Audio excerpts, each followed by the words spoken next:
I don't remember inviting you. Ah, she must be talking about her bragging party today, showing off her fancy high-rise apartment to everyone.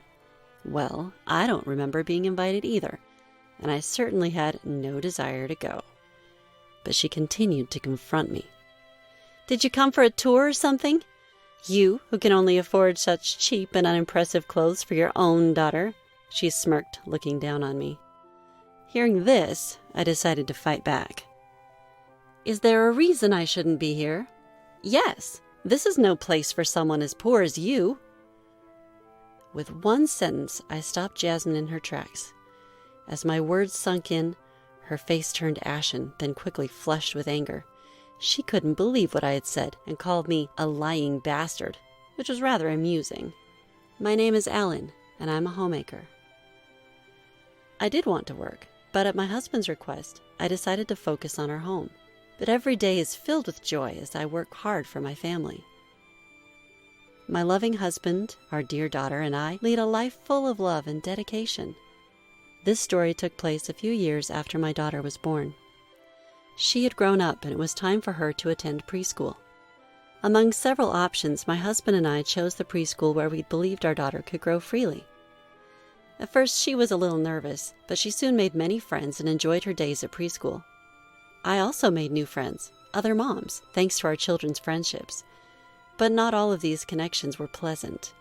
While most of them were kind, there were a few who always tried to one-up everyone else. The leader of this pack was Jasmine. According to other parents, Jasmine was a homemaker too, but her husband worked at a famous company. She seemed to brag a lot about being the wife of an employee at such a notable firm. Her stories were always about luxurious hotels, trips abroad, or buying designer items. Just recently, I had to listen to her boast about her lunch at a renowned chef's restaurant. While Jasmine seemed to have a few friends among the moms, I didn't want much to do with her. But it seems like we can't always choose who we encounter.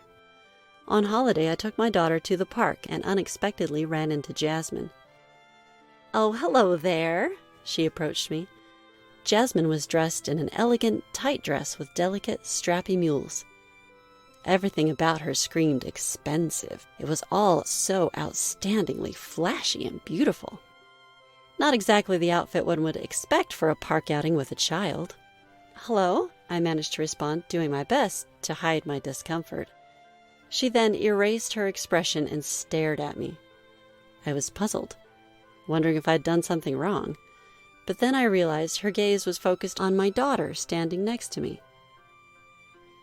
Upon seeing my daughter, Jasmine chuckled in a derisive manner, looking at me with a smirk, and then she turns to me with the smirk. "Hey, where do you buy your daughter's clothes?" I wonder why she's asking.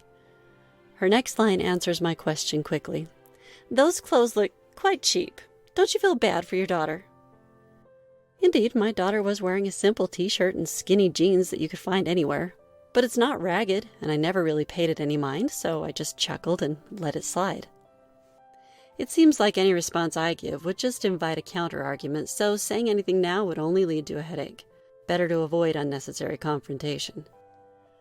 Seeing my forced smile, Jasmine apparently assumed she'd hit a nerve. With a triumphant look, she said, "If you can't afford anything better, let me know. I can give you some of my kids' old clothes. They're second-hand, though.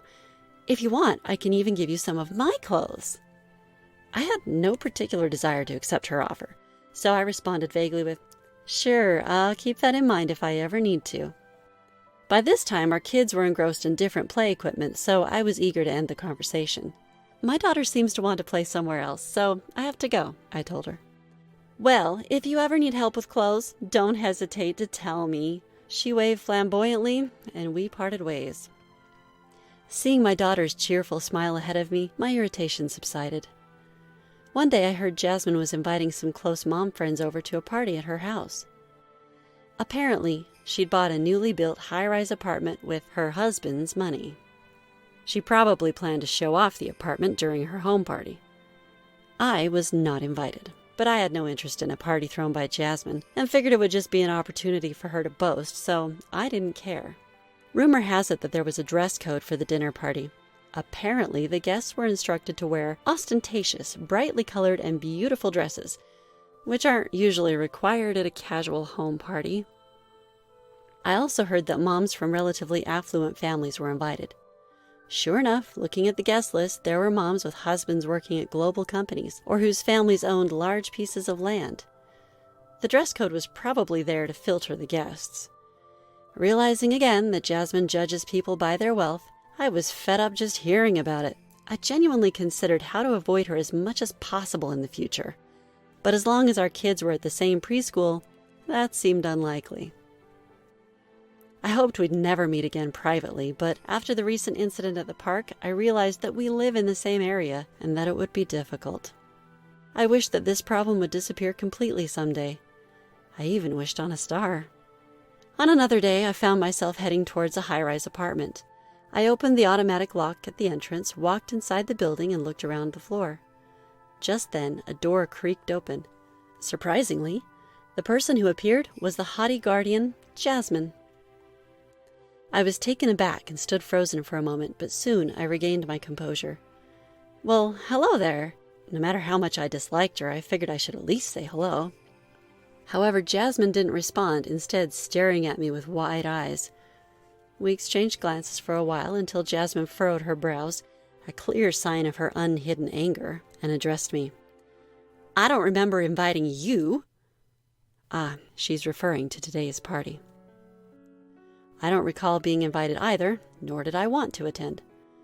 Well, I wasn't invited, I responded matter-of-factly.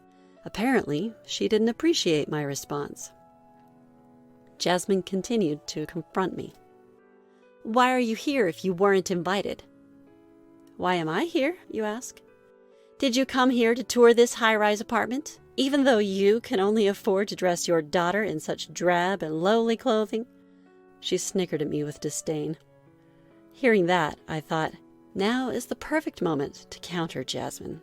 I carefully chose my words to throw at her. Do you think I shouldn't be here? Yes, this is not a place for someone like you. Why is that? Because for someone poor like you, well, this is actually my home.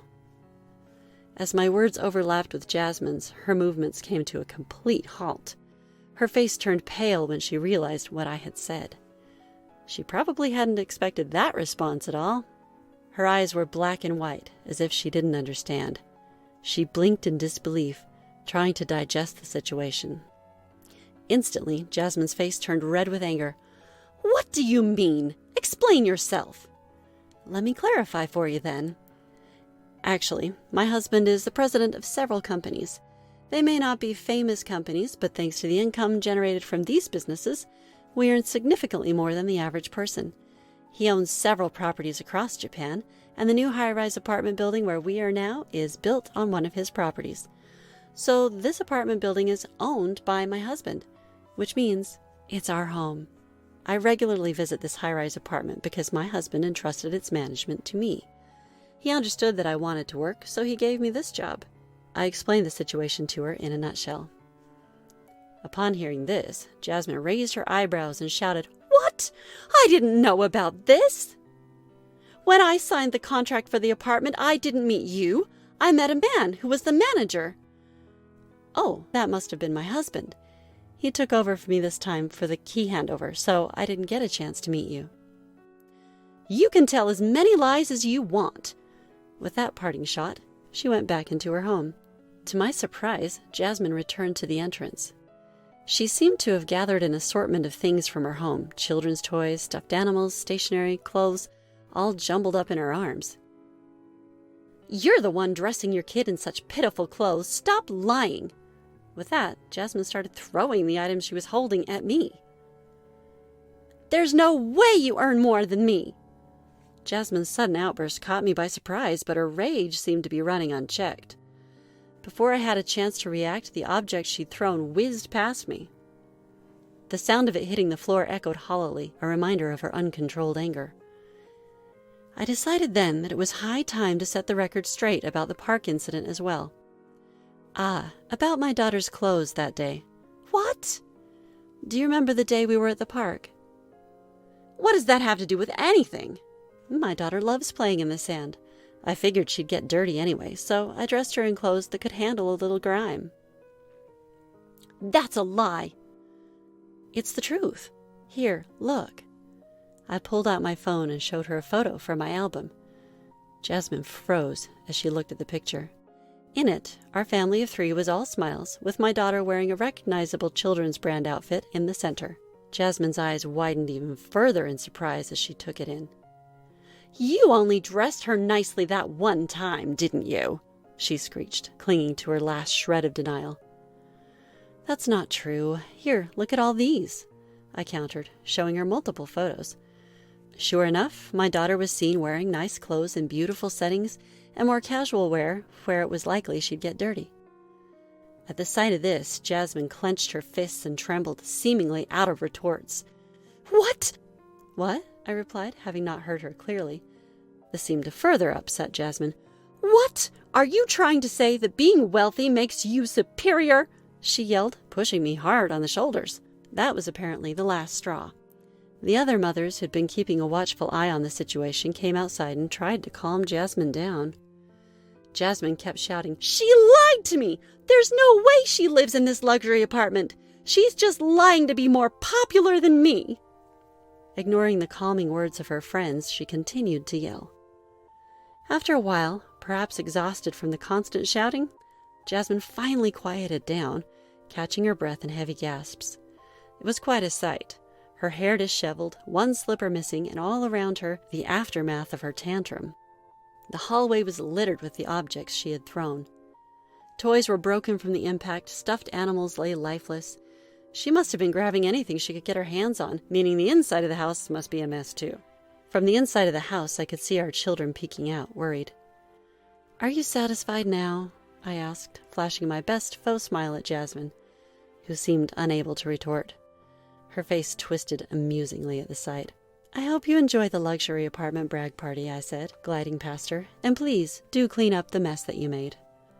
From behind me, I heard her shout, "Liar!" It was just bravado, but it did give me a chuckle. As a result of this incident, Jasmine found herself distanced from the other close-knit mothers she knew. It seemed that her usually high-handed behavior had been a point of contention for some time. She even had the gall to make the other mothers clean up her mess. Her outrageous tantrum this time around was the last straw, painting her as an unstable individual in their eyes.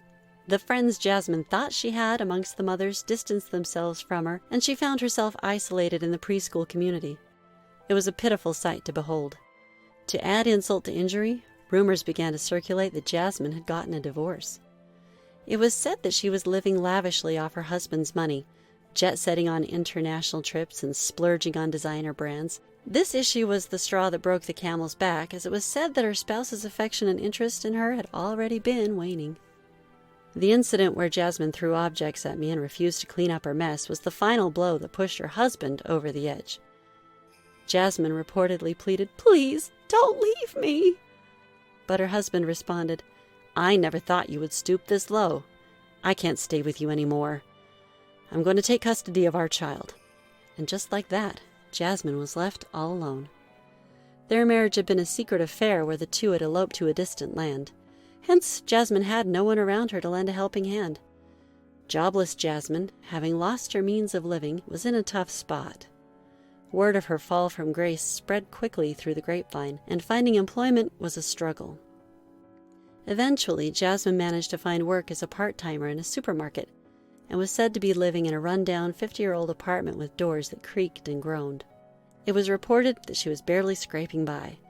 After all that's happened, I sincerely hope Jasmine has learned her lesson and will no longer judge people based on their wealth.